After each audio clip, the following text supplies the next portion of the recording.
Hey guys, I am IzDaisho and I'm here bringing you some more Hearthstone Arena. And this time I'm going to go with Shaman. Shaman's probably my favorite to do, and I don't think I've done one in a really long time. And it's probably my favorite class. Hopefully we'll pick up some fire elementals and then happiness will ensue. So I'm going to take an IzDaisho here. There's actually a good amount of direct damage spells in Shaman, and picking up a spell damage plus is good, in addition to just it being a really valuable card in that it's a 4/4 and it enters you get to draw a card. So IzDaisho is just sweet. It's one of the cards that the first time I read it I was like, whoa, it does all of that, and it was still like, I don't know, it's just a sweet card. Anyway, next pick is going to be Scarlet Crusader. These two 1-drops, neither of them have really big enough effect to be powerful. I think Voodoo Doctor is pretty underrated, and it's like a lot of the times it can just be a 2-for-1. Like you can play it on turn 1 and get rid of their 2-drop, which is nice, or you can play it in the mid to late game after you like attack a creature and then heal up so that they can't just kill your creature with a weaker one. I don't know, there's a lot of applications I think for this card, but Scarlet Crusader is a really powerful 3-drop, so not really going to worry about that. Dust Devil I think is actually one of the worst cards in the game, and it is something that I really hope to never have in any of my decks. The first time I was playing with Shaman, I was like excited about this card. I'm like, man, you can do 6 damage on turn 1. But like a lot of the hero powers can just destroy it, and if you play this guy on turn 1, guess what you can't do on turn 2? Literally anything. So not a huge fan of Dust Devil, and when I say not a huge fan, I mean I hope to never play one. I said spell damage, it could be okay, but not at the expense of taking a very powerful 3-drop in Jungle Panther. This is an interesting pick. I think I know the option, especially since I already have 2 3-drops, so I don't really need another one right at the beginning. Like out of my first 4 picks, I don't need 3 of them to be 3s. Stormwind Knight's not so great, so I'm going to go with Rockbiter Weapon, but Acolyte of Pain is pretty strong, so is Rockbiter Weapon. But yeah, I mean, just being able to kill their creatures for really cheap, even if you have to take some damage because you can give +3 attack to your hero, it's definitely worth it.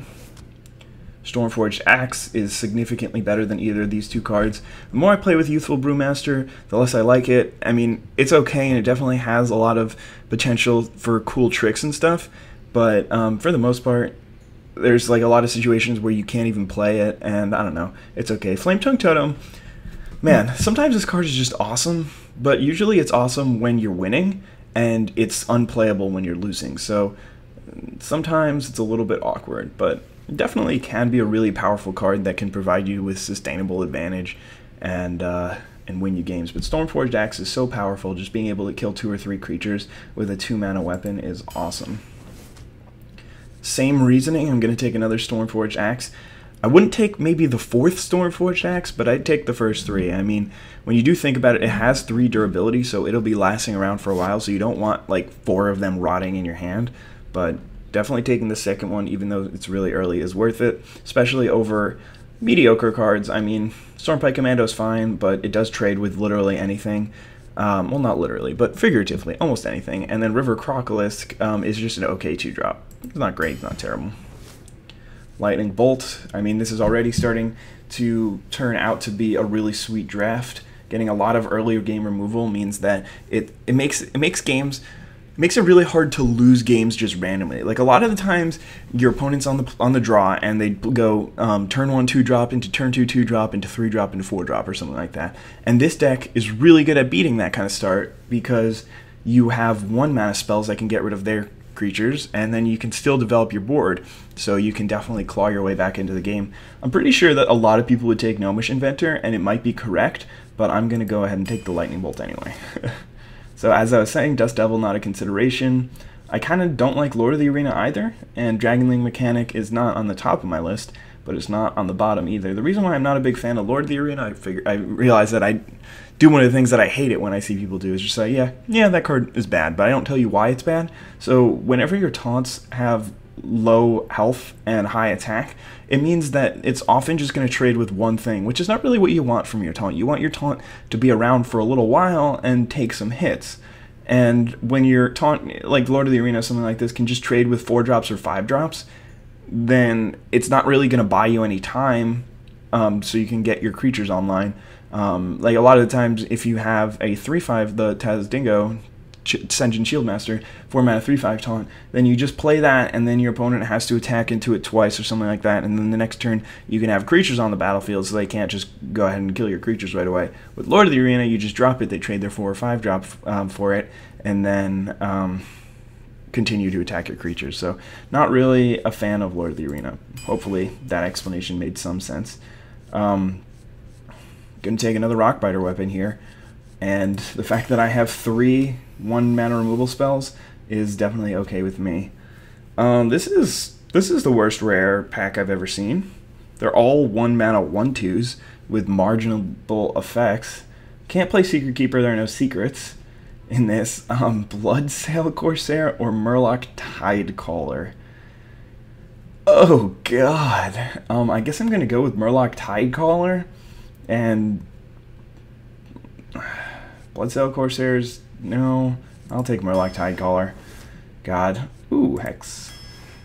Bloodlust is a card that I thought would be insane. I compared it to Overrun from Magic, but for whatever reason, or I mean, it's not for whatever reason. The reason is, in Hearthstone, there's no situation where you just have like 6 creatures out and you're losing, but that happens in Magic all the time. Or like there's no development position where you each have like 4 or 5 creatures out, because your opponent's just going to kill it, because your opponent can attack your creatures, so that's not going to work. Alright, Abusive Sergeant, I think I like a little bit more than Ironforge Rifleman, especially when I have totems, so that makes it a little bit better.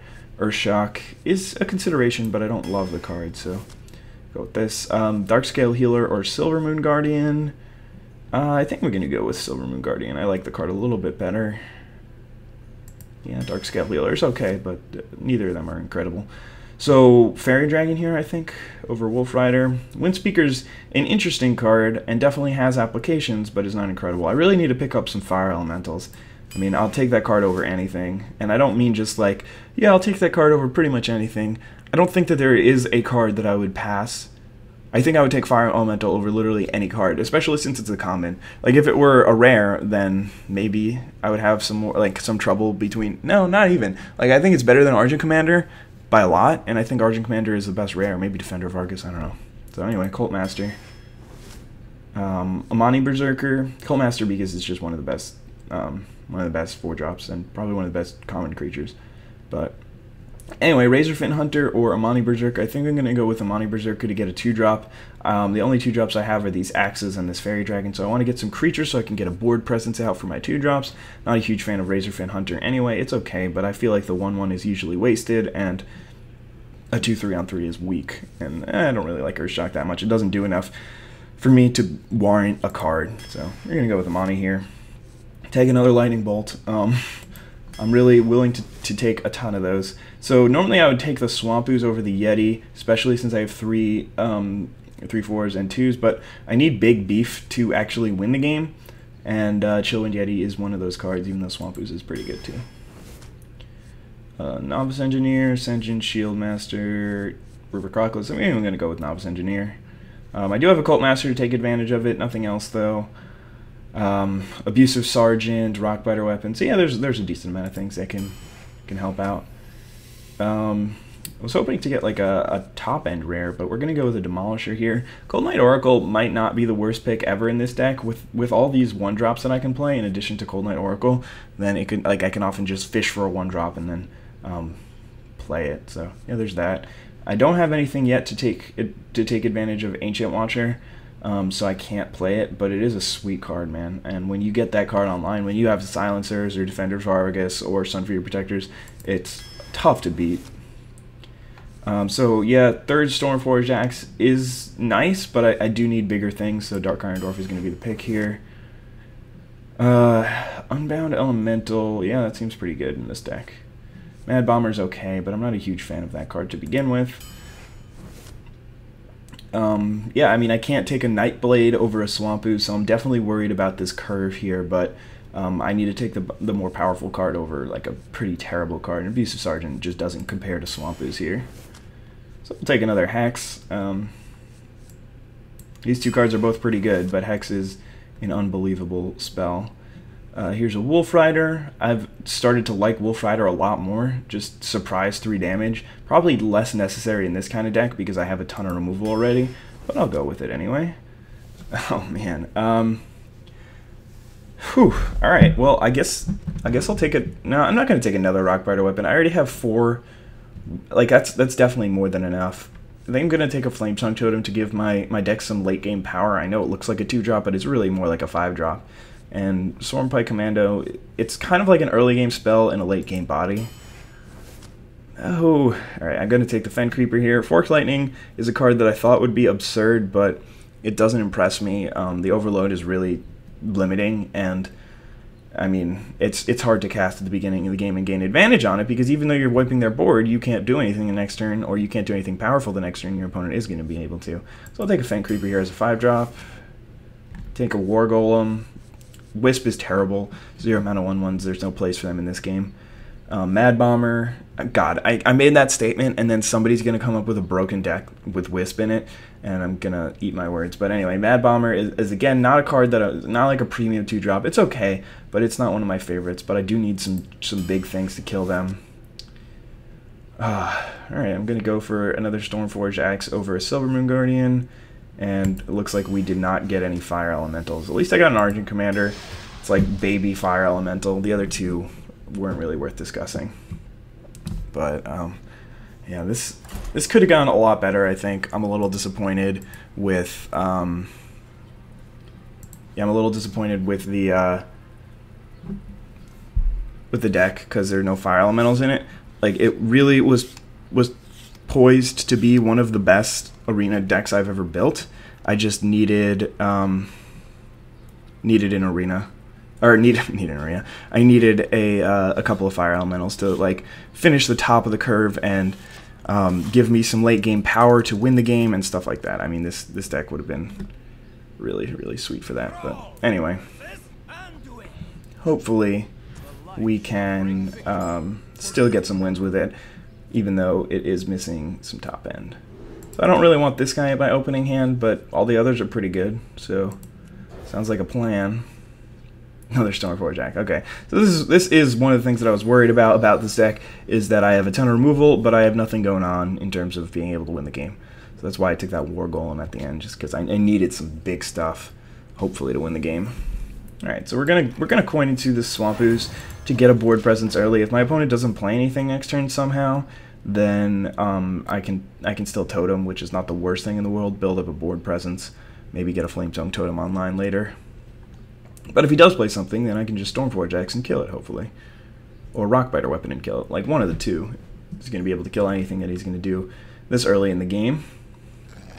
Fairy Dragon is a perfect example of something that I can just massacre with a Stormforge Axe. And, yeah, this game's going well for sure. Cult Master is a great draw here, because next turn I'm going to totem, and then at some point I might want to play Cult Master and then Rockbiter Weapon, one of my totems, to trade with something and then draw me a card. Basically, anytime that I can get a card out of my hero ability, I'm willing to do it. Alright, so my opponent's not going to do anything here, he's just going to gain a couple of life. And that was a sweet draw, Drew. One of my few 2-drops, so that I was able to play it here. I'm not going to play Cult Master next turn. It's playing straight into Holy Nova, unless he does play like a couple of creatures that I can trade off with. But looks like he's got a creature or 2 in hand. Oh my god, he's just going to gain some more life. Okay, you got it, bro. But that does point me towards Holy Nova as a likely situation. Looks like he's just waiting, but yeah, he needs to pass the turn. I always say greetings when I'm like, hey bro, you should pass the turn, but I don't know. All right, well, we're just gonna do this. I'm trying to decide if I want to attack with my axe. Probably not, even though I have like the equivalent of 5 durability left. I think I just want to keep it. Yeah, so Holy Nova, to be expected. He gets a 2-for-1 out of it, but I did get... I mean, I basically have a commanding board presence now with a 3/6 and a weapon, and he's done nothing. He has 7 cards in hand. I've got 5, 6, 7, so we're basically even on cards, and he hasn't done anything yet. And again, I mean, it's not like I'm winning by that much, so... Alright. That thing is just kind of annoying.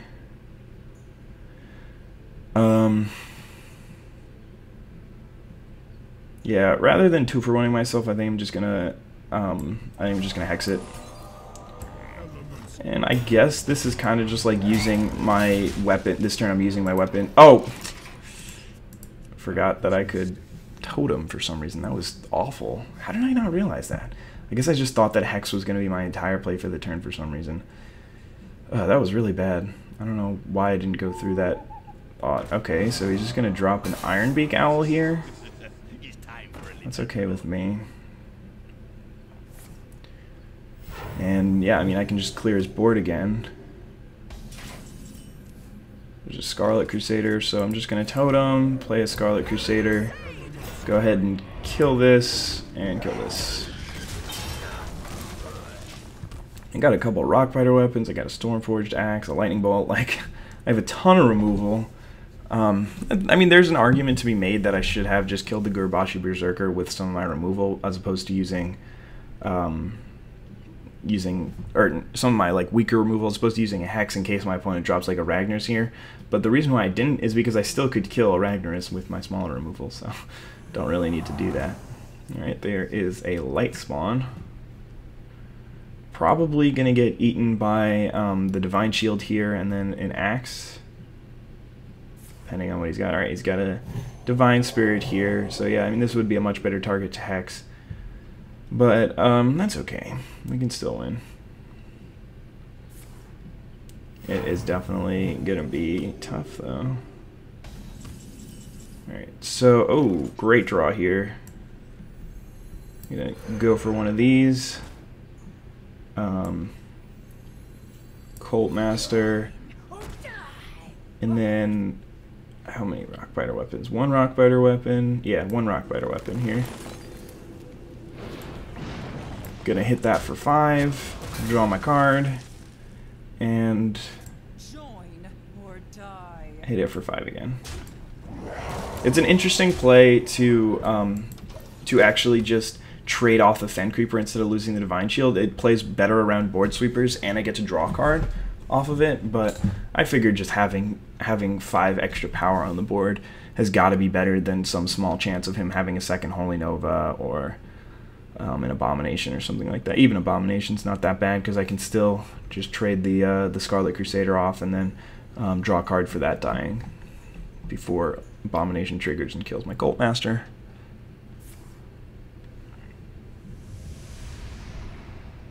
Alright, Thoughtsteal is not that big of a deal because a lot of the cards that I have in my deck are pretty low impact.